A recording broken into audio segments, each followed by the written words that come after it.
Hey guys, what's up? And for today's video ay ituturo ko sa inyo kung paano nga ba i-contact yung chat support or yung live agent ng Shopee, just in case na meron kayong mga concern, kasi nga sobrang hirap po sobrang hirap i-contact via call yung taga Shopee. So dito sa Shopee app, napakadali lang nilang i-contact, within minutes lang makokontak na natin sila. So ang gagawin lang natin dito guys ay i-update muna natin yung Shopee natin guys.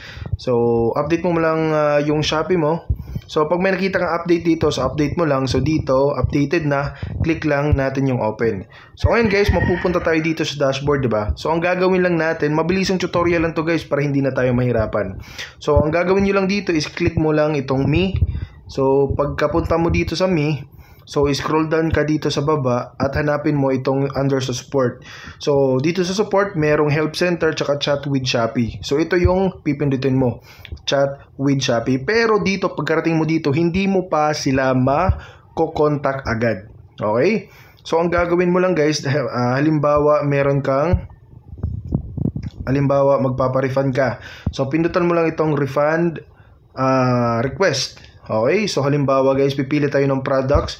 Halimbawa itong select order, itong bubble wrap. Okay, so ang gagawin mo lang dyan, we have so pindutin mo lang itong dislike.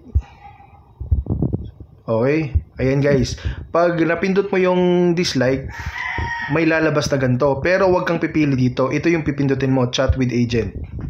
Okay, so dito pipili ka buyer or seller. So since bumili tayo, pipindutin natin yung buyer, tapos yung issue kunwari shipping and delivery. Okay, so dito connecting you to a live chat agent.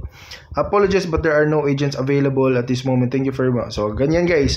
So pag wala, ulitin nyo lang ulit, chat with agent. Ayan guys, chat with agent. Tapos halimbawa nagkaroon tayo ng technical issues. Okay, so baka may available agents. So ayan guys, merong available agents sa technical issues. So dito makikita natin, we are 12 or number 12 in line. Thank you for your patience. So hanggang 1 yan guys. Pag nag-1 na yan, so ikaw na yung kasunod. So makakausap mo na yung live agent. Okay, so lahat mga concern mo, tutulungan ka nila. So ganun lamang kadali guys at ganun lamang kadali guys at kabilis kung paano i-contact yung Shopee support. Okay, please don't forget to hit the like, subscribe at ang notification bell.